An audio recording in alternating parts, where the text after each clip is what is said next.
ஓம் ஸ்ரீ பிரித்யங்கரா தேவியே போற்றி போற்றி. நல்லதே நினைப்போம், நல்லதே நடக்கும். சக்தி பிரித்யங்கரா குழந்தைகளுக்கு இந்த தாயின் ஆசீர்வாதம் என்றுமே முழுமையாக கிடைக்கட்டும். நீண்ட நாட்களாக நீ சந்திக்க வேண்டும் என்று நினைத்த ஒருவர், பல நாட்களாக அவரை சந்திக்க நீ முயற்சி செய்தும் நடக்காமல் போன ஒருவரை நான் குறித்த நாளில் சரியாக நீ எதிர்பார்க்காத ஒரு நேரத்தில் அவரை சந்திக்க வேண்டிய கட்டாயம் உனக்கு ஏற்பட்டிருக்கின்றது.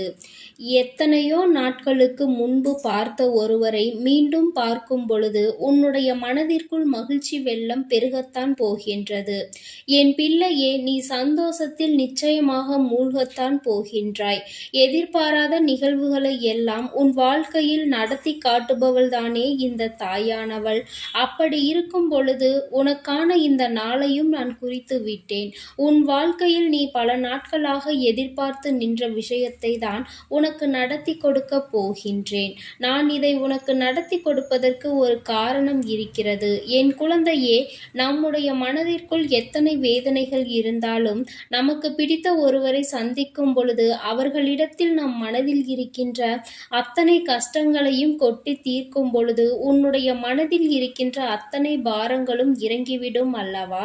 அப்படிதான் நீ சந்திக்க போகின்ற ஒருவரும் உனக்கு இருக்க போகின்றார். இந்த நல்ல நாளில் புன்னகையோடு நீ அதனை எதிர்நோக்க ஆரம்பிக்க வேண்டும். நிச்சயமாக என் தங்கமே, உன்னுடைய வாழ்க்கை உனக்கு நல்லதை கொடுக்க வேண்டிய கட்டாயம் இப்பொழுது வந்துவிட்டது. நான் குறித்த இந்த நாளில் என் குழந்தை, உனக்கானதை எல்லாம் நீ பெற்றுக்கொள்ள வேண்டும் என்றுதான் உன் அம்மா உன்னிடத்தில் சொல்ல வந்திருக்கின்றேன். என் பிள்ளையே, நீ சந்திக்க போகின்றவர் ஒரு காலத்தில் உன் மனதிற்கு மிகவும் நெருக்கமானவர்களாக இருந்தார்கள். அவர்களை நீ சந்திக்க வேண்டியது உனக்கு இப்பொழுது கட்டாயமாக இருக்கின்றது. உனக்கு இந்த வாய்ப்பை அதனால்தான் கிடைத்திருக்கின்றது. என் பிள்ளையே, நிச்சயமாக இதை கேட்டு கொண்டிருக்கின்ற 150 பேருக்காவது இந்த சூழ்நிலை நடந்துவிடும். என் குழந்தையே, சந்தித்து விட்டு அதன் பிறகு நிச்சயமாக உன்னுடைய மனதில் இருக்கின்ற பல குழப்பங்களை நீ மறந்து, தேவையில்லாத சிந்தனைகளை மறந்து, மகிழ்ச்சியோடு நீ இன்றைய நாளில் நல்லபடியாக கடந்து வந்து விடுவாய். என் தங்கமே, நிச்சயமாக நீ பணம் சம்பாதிப்பது மட்டுமே வாழ்க்கையின் மகிழ்ச்சி என்று நினைத்து கொண்டிருக்காதே. பெரும்பாலான சூழ்நிலைகள் பணத்தை வைத்துதான் இருக்கிறது என்பதை உன் தாயானவள் நான் நன்கு புரிந்து கொண்டிருக்கிறேன்.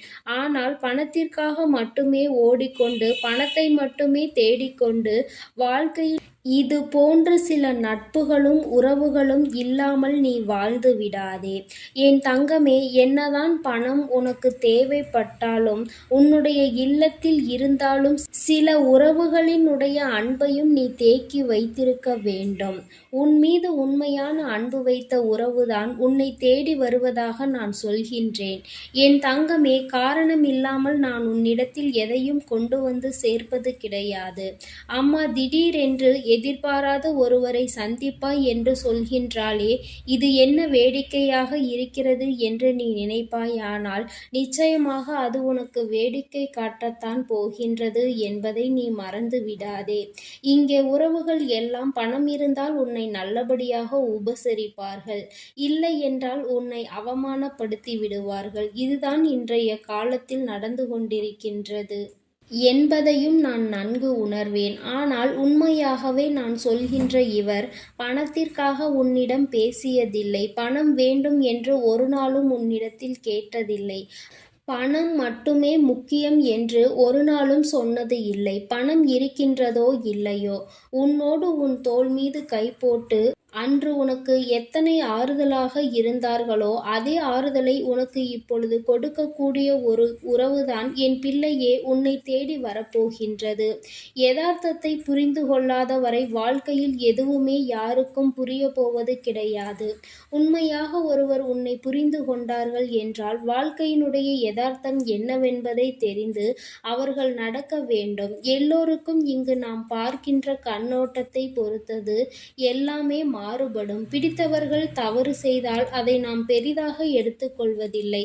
அதே நேரத்தில் ஒரு பிடிக்காதவர் சிறியதாக ஒரு தவறை செய்துவிட்டால் கூட மலை போல அதை குற்றமாக பார்க்கின்றோம். இது யதார்த்தம் என்று விட்டுவிட வேண்டும்.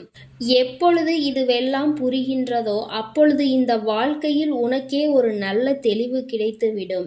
என் தங்கமே, வாழ்க்கையில் சிக்கனம் என்றால் என்ன தெரியுமா? ஒருவன் பணத்தை எந்த அளவிற்கு குறைவாக செலவு செய்கிறான் என்பதை பொறுத்தது கிடையாது. அதை எவன் எவ்வளவு உபயோகமாக செலவிடுகிறான் என்பதை பொறுத்தது. நான் சொல்வது உனக்கு புரிகின்றதா? பணத்தை செலவு செய்யாமல் பூட்டி வைத்து கொண்டே இருப்பது ஒன்றும் சிக்கனம் அல்ல. அதை தேவையான காரியங்களுக்கு, இக்கட்டான சூழ்நிலைகளுக்கும் நீ சரியாக அதனை பயன்படுத்த வேண்டும் என்றுதான் உன் அம்மா சொல்கின்றேன். என் தங்கமே, காரணம் இல்லாமல் பணத்தை செலவு செய்யக்கூடாது. செலவு செய்துவிட்ட பிறகு அது மீண்டும் உன் கைகளுக்கு வருவது கிடையாது என்பதை நீ புரிந்துகொள். வருமானத்திற்கான வழி இருந்தால் மட்டும்தான் நீ செலவு செய்திட வேண்டும். அப்பொழுதுதான் உனக்கு 2 மடங்காக அந்த வருமானம் மீண்டும் திரும்ப கிடைக்கும்.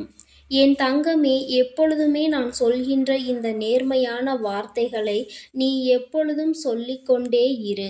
நிச்சயமாக உன்னுடைய உடல்நிலையானது மிகவும் ஆரோக்கியமாக இருக்கும். முதலில் என்னால் முடியவில்லை, என் உடலில் அங்கு வலிக்கிறது, இங்கு வலிக்கிறது, எனக்கு அப்படி இருக்கிறது என்று சொல்வதை நிறுத்திவிட்டு எப்பொழுதும் நேர்மையான இந்த வார்த்தைகளை நீ சொல்லிப்பார். உனக்கே உன்னுடைய உடலில் பல நல்ல மாற்றங்கள் தெரிய வரும். நான் மிகுந்த ஆரோக்கியத்தோடு இருக்கிறேன். நான் என்னுடைய உடலை அக்கறையோடு பேணி காக்கிறேன்.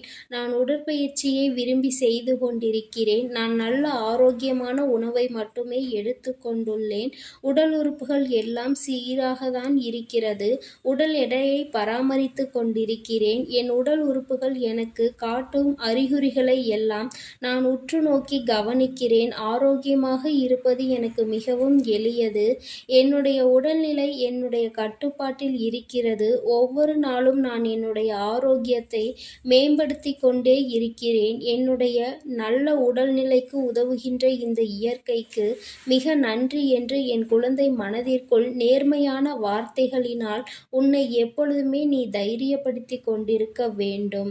உன்னுடைய உடல் ஆரோக்கியத்தை பேணி காத்து கொண்டிரு. அதன் பிறகு உனக்கு உடல்நிலை சரியில்லை, இது சரியில்லை, அது சரியில்லை என்று ஒரு நாளும் உன் வாயிலிருந்து வார்த்தைகள் வரக்கூடாது. அப்பொழுது உன்னுடைய உடலை நோய்களும் தாக்காது என்பதை நீ புரிந்து கொள்வாய். என் பிள்ளையே, எதிர்பாராத நேரத்தில் எதிர்பாராத ஒருவரை மனமகிழ்ச்சியோடு நீ சந்திப்பதற்கு தயாராக இரு. உன்னுடைய உடலின் மீதும் உன்னுடைய மனதின் மீதும் நீ கொண்டிருக்கின்ற அக்கறை, அப்படியே உனக்குள் இருக்கின்ற எண்ணங்கள் தான் அவர்களுக்கும் சென்று சேரும் என்பதை தான் அம்மா உனக்கு சொல்கின்றேன். நல்ல எண்ணங்களை மற்றவர்களுக்கு கொடுக்க வேண்டும். நல்ல நிலையை மற்றவர்களுக்கு கொடுக்க வேண்டும். இது ஒன்று போதும் என் தங்கமே. உன் வாழ்க்கையில் உனக்கான சந்தோஷத்தை அது கொடுத்துவிடும். என் அன்பு பிள்ளைக்கு இந்த தாயானவளினுடைய ஆசீர்வாதங்கள் எப்பொழுதும் முழுமையாக இருந்து கொண்டே இருக்கும். என் தங்கமே, அதனால் நீ எதற்காகவும் கலங்காதே, எதை நினைத்தும் வருந்தாதே. நீ நல்லதையே நினைத்தால் உன் வாழ்வில் எல்லாம் உனக்கு நல்லதாக மட்டுமே நடக்கும். நான் குறித்த நாளை நீ எப்பொழுதும் எதிர்நோக்கி காத்து கொண்டே இரு. நிச்சயமாக உனக்கான ஒருவரை நீ சந்திக்கத்தான் போகின்றாய். என் அன்பு குழந்தைக்கு இந்த சக்தி பிரித்யங்கராவின் அன்பும் ஆசீர்வாதமும் முழுவதுமாக கிடைக்கும். ஓம் ஸ்ரீ பிரித்யங்கரா தேவியே போற்றி போற்றி. ஓம் ஸ்ரீ பிரித்யங்கரா தேவியே போற்றி போற்றி.